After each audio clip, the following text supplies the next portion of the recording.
मित्रों नमस्कार। अपने बीच भारतीय जनता पार्टी के राष्ट्रीय प्रवक्ता माननीय डॉक्टर संबित पात्रा जी हैं। मेरा विनम्र निवेदन है माननीय संबित जी से कि आपको संबोधित करें। आदरणीय संजय जी, बहुत बहुत धन्यवाद। यहाँ आज इस महत्वपूर्ण प्रेस वार्ता में पधारे सभी पत्रकार बंधुओं को बहुत बहुत नमस्कार। बंधुगण, कोविड सेकेंड वेव से हिंदुस्तान जूझ करके इस वेव को पराजित करके आज निकल रहा है। वैक्सीनेशन ड्राइव भी चल रही है, मगर आज अखबारों में एक महत्वपूर्ण खबर हम सब ने देखा है। आज हमने ऑक्सीजन को लेकर दिल्ली में जिस प्रकार की राजनीति की गई, उस विषय में एक रिपोर्ट देखा है। आप सब ने देखा होगा कि अप्रैल 25 से लेकर मई 10 तक ये जो समय था, ये जो कालखंड था, उस समय कहीं ना कहीं जो सेकेंड वेव था वो अपने चरम पर था, वो अपने उत्कर्ष पर था। स्वाभाविक रूप से उस समय दिल्ली में हाहाकार मची हुई थी। लोगों को ऑक्सीजन, लोगों को कोविड बेड, इन सब की आवश्यकता थी। मगर आज तक ये विश्वास हम नहीं कर पा रहे हैं कि ऑक्सीजन को लेकर जिस प्रकार की राजनीति अरविंद केजरीवाल जी ने और दिल्ली सरकार ने किया, आज उसका पर्दाफाश हुआ है। कोई ऑक्सीजन को लेकर भी राजनीति कर सकता है क्या? कोई जीवन के साथ खिलवाड़ कर सकता है क्या? कोई इस प्रकार की छोटी राजनीति कर सकता है क्या? ऐसा कभी लगता नहीं था, मगर आज ये सब सत्य हुआ है।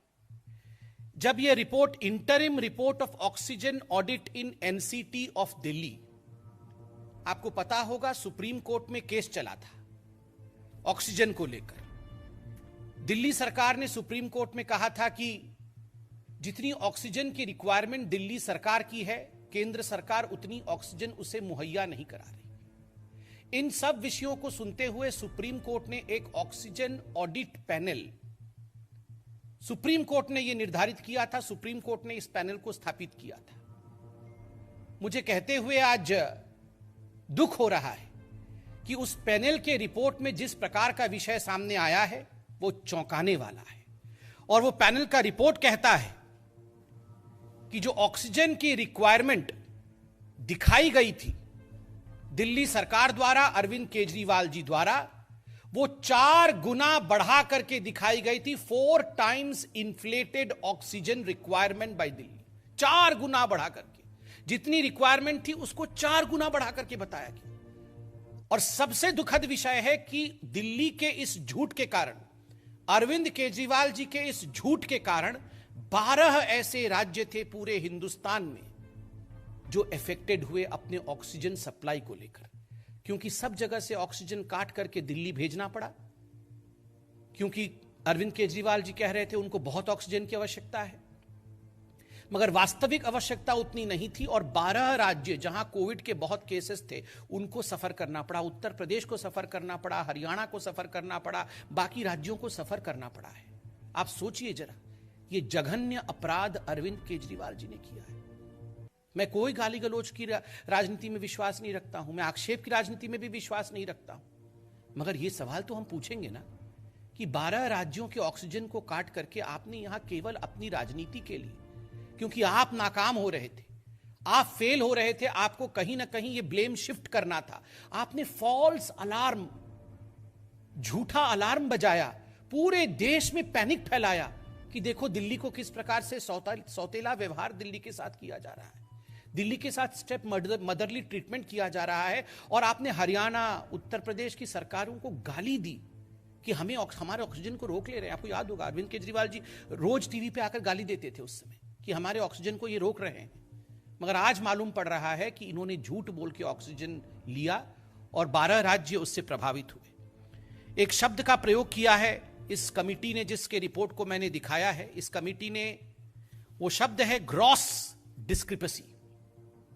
जो अरविंद केजरीवाल जी ने और दिल्ली सरकार ने ये रिपोर्ट दी थी कि हमें इतने ऑक्सीजन की आवश्यकता है, वो 4 गुना अधिक था।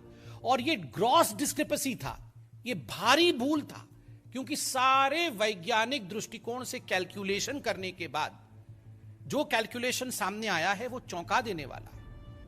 एक दिन का उदाहरण दिया है, ये पेज नंबर 14 में आप देख सकते हैं कितने साइंटिफिक तरीके से एक टेबुलेशन दिया गया है। उस टेबल में कहा गया है कि अरविंद केजरीवाल जी ने डिमांड किया था 1140 मेट्रिक टन का। उनका कैलकुलेशन का तरीका था, उन्होंने अपने तरीके से कैलकुलेट किया और कहा कि हमें 1140 मेट्रिक टन ऑक्सीजन चाहिए। मगर जब बाद में सभी दिल्ली के अस्पतालों से डाटा इकट्ठा किया गया कि दिल्ली के अस्पतालों ने वास्तविक रूप में अपने चरम पर कितना ऑक्सीजन इस्तेमाल किया उस दिन का, तो मालूम पड़ा वो मात्र 209 मेट्रिक टन था। कहां अरविंद केजरीवाल जी कह रहे थे हमें आवश्यकता है 1140 और कहां वो 209 निकला। आप बताइए, 4 गुना बढ़ा करके ये ऑक्सीजन सड़क पे खड़ी रही, ये ऑक्सीजन स्टोरेज प्लेस में ही रह गया। आप सोचिए अगर यही ऑक्सीजन उत्तर प्रदेश में, हरियाणा में, राजस्थान में, दूसरे राज्यों में इस्तेमाल होता तो कितने लोग बच सकते थे। आप सोचिए, ये अरविंद केजरीवाल जी द्वारा जघन्य अपराध है, ये क्रिमिनल नेग्लिजेंस है, क्रिमिनल नेग्लिजेंस। बंधुगण, इस रिपोर्ट में एक पेसो की रिपोर्ट भी आई है। पेसो की रिपोर्ट को लेकर हमने पहले भी प्रेस कॉन्फ्रेंस किया था। ये petroleum and oxygen safety organisation है और मैं कोट करता हूं इस रिपोर्ट ने क्या कहा। National Capital Territory NCT of Delhi had surplus oxygen supply which is affecting the LMO supply of other states. जब अरविंद केजरीवाल जी रोज सुबह 12 बजे आके प्रेस कॉन्फ्रेंस करते थे और एक फॉल्स अलार्म और पैनिक करते थे, तो उस समय ऑक्सीजन सप्लाई दिल्ली में सरप्लस थी, कोई कमी नहीं थी। मगर वो मैनेज नहीं हो पा रहा था, कौन सा ऑक्सीजन का सिलेंडर कहां जाना चाहिए, कौन सा क्रायोजेनिक टैंकर कहां जाना चाहिए, ये मैनेजमेंट अरविंद केजरीवाल जी की सरकार करने में नाकाम थी। और तो और आपने देखा होगा वो सुबह से शाम एडवर्टाइजमेंट में व्यस्त थे। जब पानी सर के ऊपर जाने लगा और अरविंद केजरीवाल जी को मालूम पड़ा कि उनसे गलती हो रही है, तब जाके उन्होंने कहा नहीं, अब हमने क्रायोजेनिक टैंकर के लिए एडवर्टाइजमेंट किया है, हम मलेशिया से मंगाएंगे। बाकी तमाम राज्यों ने एडवर्टाइज करके मंगा लिया था पहले ही। अरविंद केजरीवाल जी बाद में जाके और कहते अब हम मंगा रहे हैं, पूरे दिन एडवर्टाइजमेंट में व्यस्त थे। बंधुगण, आपको मैंने पहले भी प्रेस कॉन्फ्रेंस में बताया था कि सुप्रीम कोर्ट में एक आंकड़ा रखा गया था कि किस प्रकार दिल्ली और मुंबई के बीच में उतने ही केसेस एक दिन का, मई 3 तारीख को मुंबई के अंदर कोरोना पॉजिटिव केस 92,000 थे और दिल्ली में 95,000 थे, दोनों के लगभग बराबर है। मगर मुंबई को जो ऑक्सीजन रिक्वायरमेंट थी वो थी 275 मेट्रिक टन और दिल्ली ने जो ऑक्सीजन रिक्वायरमेंट अरविंद केजरीवाल जी के माध्यम से कहा वो 900 मेट्रिक टन का था। मुंबई 200 में मैनेज कर सकती है उतने ही मरीजों का, और दिल्ली में 900 मेट्रिक टन क्यों? केवल इसलिए ताकि आक्षेप लगाया जा सके, मोदी जी को गाली दी जा सके, सेंटर के ऊपर ब्लेम शिफ्ट किया जा सके। इस रिपोर्ट में एक और बहुत महत्वपूर्ण बात है। इस रिपोर्ट में कहा गया है कि कोर्ट के अंदर अरविंद केजरीवाल जी की सरकार ने कहा कि हमने जो कैलकुलेशन किया है ना, ये कैलकुलेशन आईसीएमआर के गाइडलाइन के मुताबिक किया है। मगर आपको जान के आश्चर्य होगा, जब इस टीम ने, ये जो टीम है सुप्रीम कोर्ट की ऑडिट टीम है, जब इस सुप्रीम कोर्ट की टीम ने अरविंद केजरीवाल जी से कहा केजरीवाल जी जरा वो आईसीएमआर की गाइडलाइन की कॉपी हमें सुपुर्द करिए जिससे आपने कैलकुलेशन किया था, तो हाथ खड़े कर दिए जी अरविंद केजरीवाल ने कि हमारे पास ऐसा कोई गाइडलाइन नहीं है। सुप्रीम कोर्ट में आपने झूठ बोला कि हम गाइडलाइंस के हिसाब से ही बना रहे हैं और बाद में आप कहते हैं हमारे पास ऐसा कोई गाइडलाइन नहीं है। आपको वो भी याद होगा ना, आदरणीय अरविंद केजरीवाल जी और राघव चड्ढा जी एक दिन के अंतर में 2 प्रेस कॉन्फ्रेंस में अलग अलग डिमांड। 7 मई को, पहले तो अरविंद केजरीवाल जी 6 मई को प्रेस कॉन्फ्रेंस करते हैं और वो कहते हैं कि हमें 700 मेट्रिक टन चाहिए।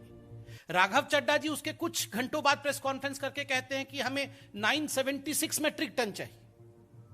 आप सोचिए जरा, एक ही पार्टी और उन्हीं के मैनेजर्स एक ही दिन में 2 अलग अलग रिक्वायरमेंट बता रहे हैं। ये इस प्रकार की राजनीति इनकी चल रही थी। और बंधुगण, ये राजनीति ऑक्सीजन को लेकर जिस प्रकार से हुआ है, कहीं ना कहीं ये सब कुछ एक षड्यंत्र, एक कॉन्स्पिरेसी और जानबूझ के किया गया है कि किस प्रकार से दिल्ली सरकार जो गलत कर रही थी उसके ऊपर से ब्लेम हटे और ब्लेम शिफ्ट किसी और के ऊपर हो जाए। अरविंद केजरीवाल जी, बहुत दुख के साथ कहना पड़ रहा है, आप लगातार झूठे वादे करते रहे हैं, उन वादों को आप निभाते नहीं हैं, आप केवल विज्ञापन देते हैं और बाद में उसी का ठीकरा किसी और के सर पे फोड़ने का भरसक प्रयास करते हैं। आपने कहा हम तो 30,000 हॉस्पिटल बेड खोल देंगे जी, हम तो घर घर ऑक्सीजन भेज देंगे, सबके घर में ऑक्सीमीटर होगा, किसी को चिंता नहीं करने की आवश्यकता है। मगर हुआ क्या? ना किसी को ऑक्सीजन मिला, ऑक्सीजन होते हुए भी नहीं मिला, बेड आप अरेंज कर नहीं पाए, ऑक्सीमीटर तो छोड़िए, आप तो कोविड टेस्टिंग तक घर में नहीं करा पा रहे थे। तो इस प्रकार का मिसमैनेजमेंट अरविंद केजरीवाल जी की सरकार ने किया था, केवल विज्ञापन और कोई काम नहीं। वैक्सीन में भी ठीक यही कर रहे हैं, हमारे पास नहीं है जी, हमारे पास नहीं है, सब है, पूरा इनके पास वैक्सीन सब मौजूद है। जहां दूसरे राज्य 16 लाख 11 लाख कर रहे हैं, वहीं 50,000 70,000 करके आक्षेप दूसरों के ऊपर लगा रहे हैं, राशन को लेकर राजनीति कर रहे हैं। आज आप समझ रहे हैं कि जो व्यक्ति ऑक्सीजन को लेकर इतना बड़ा झूठ बोल सकता है, वो व्यक्ति राशन को लेकर कितना बड़ा झूठ नहीं बोलता होगा। ऑक्सीजन के बिना तो हम जी ही नहीं सकते। जीवन के साथ खिलवाड़ किया जिस व्यक्ति ने, वो राशन को भी लेकर झूठ बोल रहा है कि मैं तो घर घर देना, कुछ नहीं देना चाहते जी घर घर, ये सिर्फ अपना नाम घर घर पहुंचाना चाहते हैं और कुछ नहीं, खाली विज्ञापन घर घर पहुंचाना चाहते हैं जी, और कुछ नहीं है इनका। One nation one ration card क्यों नहीं आपने लागू किया? बन गया क्या सबका one nation one ration card? बना नहीं है, बनाएंगे भी नहीं, मगर बोलेंगे हर दिन प्रेस कॉन्फ्रेंस करके कि मोदी जी हमें क्यों रोक दिया जी, हमारे से झगड़ा क्यों कर रहे हो? आप इतना झूठ बोल रहे थे, इसका जवाब कौन देगा? आज एक बात कहते हुए मुझे बहुत तकलीफ हो रही है, क्योंकि इस प्रेस कॉन्फ्रेंस को वो परिवार भी देख रहे होंगे जिनके अपने खोए होंगे जयपुर गोल्डन हॉस्पिटल में और बत्रा अस्पताल में। आपको याद होगा इन दोनों अस्पताल में ऑक्सीजन के कारण कई लोगों ने अपनी जान गंवा दी थी, कई परिवारों ने अपने चिराग को खो दिया था। अरविंद केजरीवाल जी, आप जिम्मेदार हैं उसके लिए। जिन लोगों ने अपने अपनों को जयपुर गोल्डन और बत्रा अस्पताल में खोया था ना, आज ये रिपोर्ट चिल्ला चिल्ला कर कह रही है अरविंद जी कि आप उसके लिए जिम्मेदार हैं, यू आर रिस्पॉन्सिबल। और आज मैं गुहार करता हूं, मैं धन्यवाद करता हूं सुप्रीम कोर्ट का, सर्वोच्च न्यायालय का, कि हमेशा सर्वोच्च न्यायालय में न्याय मिलता है। और जिस रिपोर्ट को आज सर्वोच्च न्यायालय के पटल पर सबमिट किया है, उसी सर्वोच्च न्यायालय के एक पैनल ने वो हकीकत को बयां करता है। और हम पूरी तरह से आशा करते हैं कि सर्वोच्च न्यायालय में अरविंद केजरीवाल अकाउंटेबल ठहराए जाएंगे। जो क्रिमिनल नेग्लिजेंस अरविंद केजरीवाल ने किया है, उसके लिए वह अकाउंटेबल ठहराए जाएंगे और उनको पनिशमेंट, उनको दंडित किया जाएगा, क्योंकि यह छोटा विषय नहीं है, यह जान के साथ खिलवाड़ है। 100% एडवर्टाइजमेंट एंड 0% कोविड मैनेजमेंट, ये फॉर्मूला पे अरविंद केजरीवाल काम करते हैं। 100% एडवर्टाइजमेंट। अखबार खोलो जी, हर अखबार में एक पूरा पन्ने का एडवर्टाइजमेंट रहेगा। अरविंद केजरीवाल जी खड़े हैं, मैं घर घर पहुंचा रहा हूं जी, मैं सबके घर में वैक्सीन पहुंचा दूंगा, सबके घर में ऑक्सीजन पहुंचा दूंगा, सब बेड खोल दिया है हमने। सुबह से टीवी ऑन करो, रात तक टीवी पे अरविंद केजरीवाल 1000 करोड़ खर्च किया है, मगर यही सब किया है। 100% एडवर्टाइजमेंट, 0% मैनेजमेंट। और सबसे बड़ी बात, 4 टाइम्स झूठ, 4 गुना झूठ बोला है ऑक्सीजन को लेकर, 4x झूठ, 4 गुना झूठ। हमने छोटे मोटे मतलब झूठ लोग बोलते होंगे, मगर 4 गुना झूठा, ऐसा तो हमने कभी सुना नहीं था। पहली बार हिंदुस्तान की राजनीति में 4 गुना झूठा साबित हो रहे हैं अरविंद केजरीवाल जी। और ये छोटी बात नहीं है। मुझे लगता है अरविंद केजरीवाल जी को निकलकर जवाब देना होगा। एक छोटा सा क्रोनोलॉजी मैं यहां बता देता हूं, आप सब जान पाएंगे कि कैसे यह षड्यंत्र रचा गया। 7 मई को अरविंद केजरीवाल जी ने ऑक्सीजन ऑडिट को अपोज किया। आपको याद होगा सुप्रीम कोर्ट ने कहा था ऑक्सीजन ऑडिट करना है। 7 मई को केजरीवाल जी ने उसको अपोज किया कि हम ऑक्सीजन ऑडिट नहीं चाहते हैं।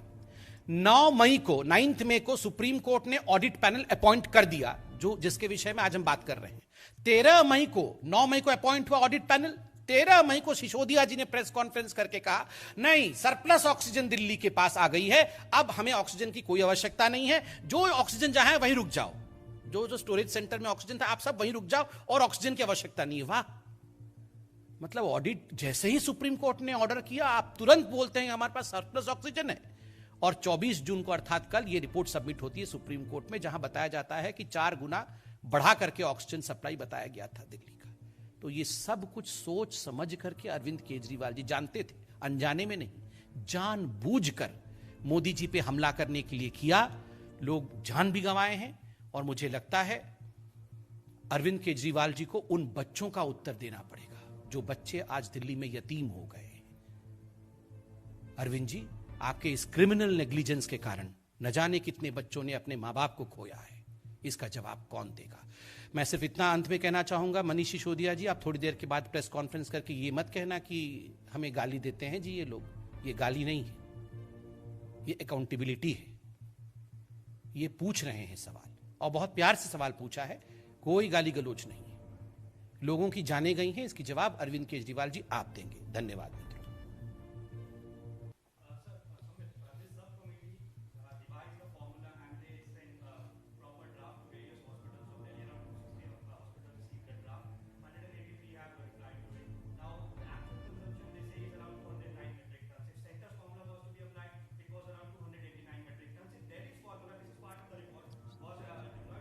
Three 50.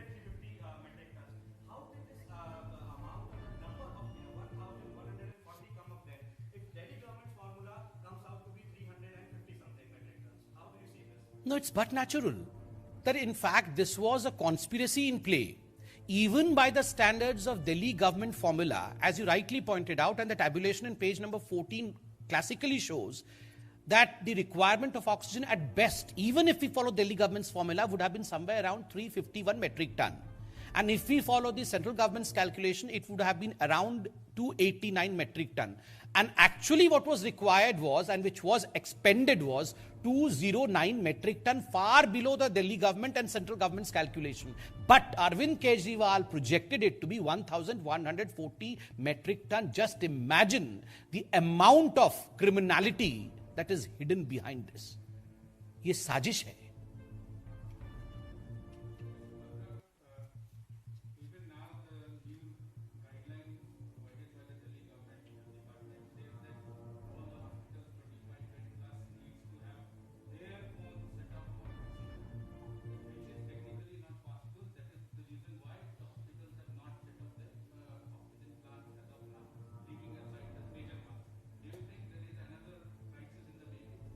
See, as far as Mr. Arvind Kejriwal is concerned, he basically thrives in advertisements. So this kind of grand posturing that Mr. Arvind Kejriwal is doing through sending number of letters, number of reminders to various hospitals now, and the advertisements that we see Mr. Kejriwal walking in the middle of oxygen cylinders, I firmly believe, I mean, good if he's really working hard, but I firmly believe that he's only trying to showcase and grandstand. Because if the same Mr. Arvind Kejriwal would have put 1/4 of the effort that he is showcasing today for the second wave, Delhi would not have suffered the way it suffered in the second wave. Because Mr. Arvind Kejriwal was unprepared for the second wave, despite the warning by the central government, and because he was only consumed in advertisements, he failed in his duty, and to cover up his mistakes, all he tried was to shift the onus to the central government. And that too in a criminal way. That too by playing with the lives of poor people of Delhi and 12 other states also.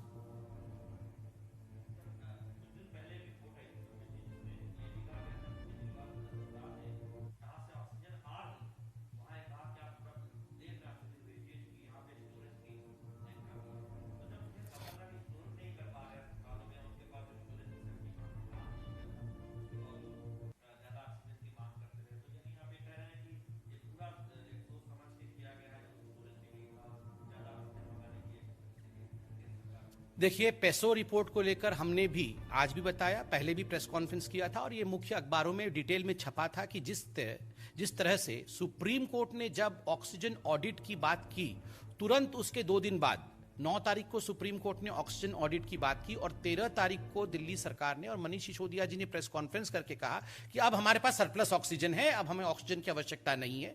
और जिन जिन suppliers के पास oxygen थे दिल्ली के, और वो oxygen Delhi आने थे, उनको रोक दिया गया कि आप भेजो मत, हमारे पास स्टोरेज भी नहीं है और हमारे पास सरप्लस है। तो देखिए, ये एक, और आपको चाहिए तो उन राज्यों को दे दो जहां जरूरत है। तो ये जब उनको पता चल गया कि सुप्रीम कोर्ट अब जांच बैठा रही है, अब ऑडिट में सच्चाई सामने आ जाएगी, तो जितना हमने अभी तक भूल किया है उतना तो कर दिया है, आगे और पकड़ में आ जाएंगे तो मुश्किल हो जाएगा। उन्होंने तुरंत ऑक्सीजन लेना बंद कर दिया। कहीं ना कहीं ये सिर्फ सोचा समझा कॉन्स्पिरेसी और षड्यंत्र था कि हम किस प्रकार से मोदी जी को बदनाम करें, किस प्रकार केंद्र सरकार के ऊपर कीचड़ उछालें और इसका राजनीतिक बेनिफिट मिले। कोरी राजनीति थी, ये सियासत था, ऑक्सीजन पे सियासत।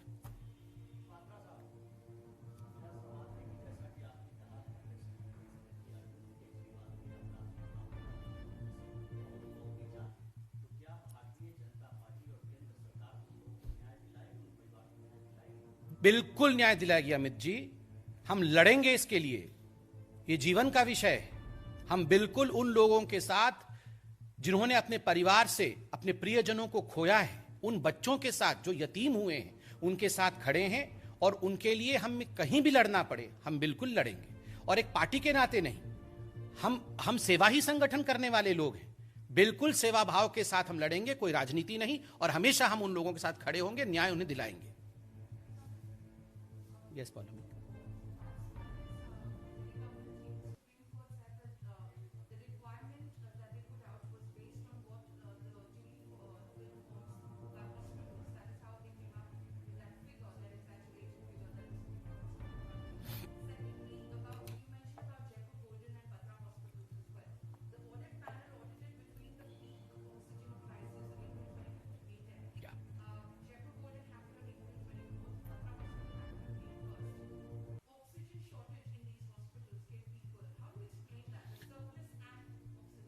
See, two things. Number one, as far as the submission of the Aam Aadmi Party, that there were certain formats which have been sent to the hospital, and all these oxygen requirements were as per the formats which were filled by the hospital is concerned.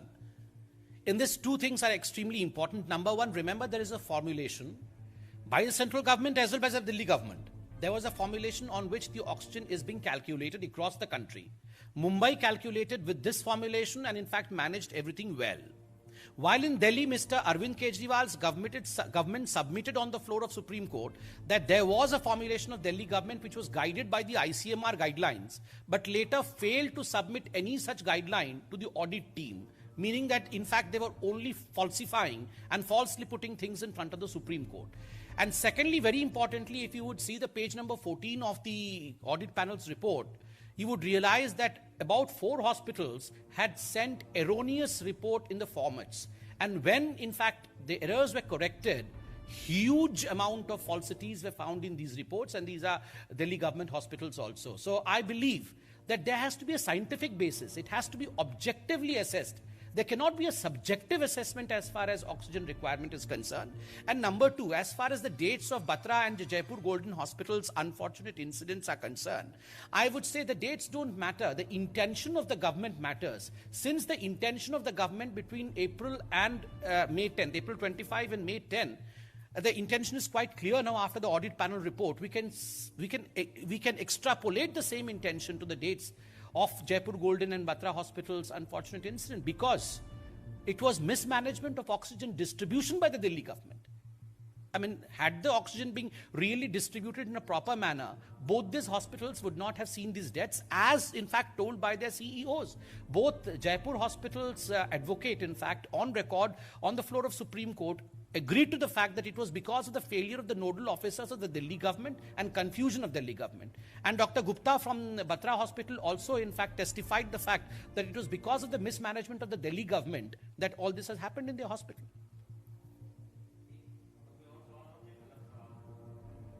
पूछिए।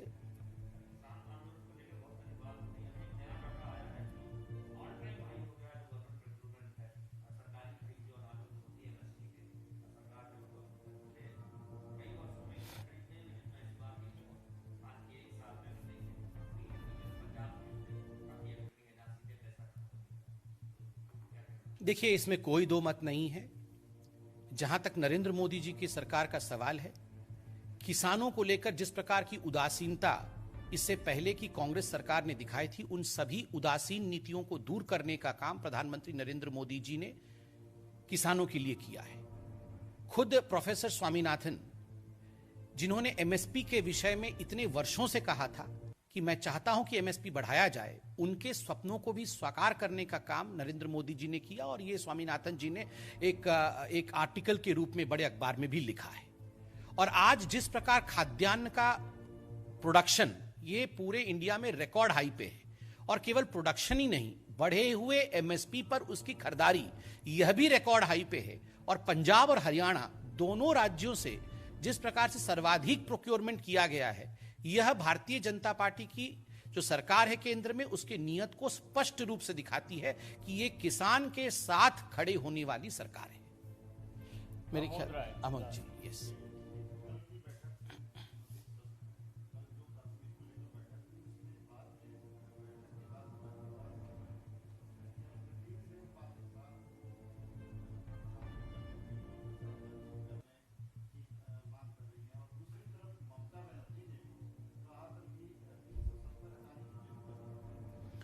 देखिए, मुझे लगता है ये एक बहुत गंभीर मसला है और इस मसले पर आदरणीय प्रधानमंत्री जी ने खुद ट्वीट करके हम सबको जानकारी दी है और इस पर मैं इससे अधिक कुछ नहीं कहना चाहूंगा। प्रधानमंत्री जी ने जब खुद बैठक को एक गार्डियन के रूप में, और लोगों ने कहा कि बहुत ही अच्छी बैठक रही, शानदार बैठक रही, एक बहुत अच्छे कंड्यूसिव एटमॉस्फेयर में 3.5 घंटे की बैठक चलना, और ये जो डायलॉग है 3D को लेकर हुआ है, डेमोक्रेसी, डिलिमिटेशन और डेवलपमेंट, और इन 3D से जो 4th D होगा वो बहुत महत्वपूर्ण है, वो है डिग्निटी।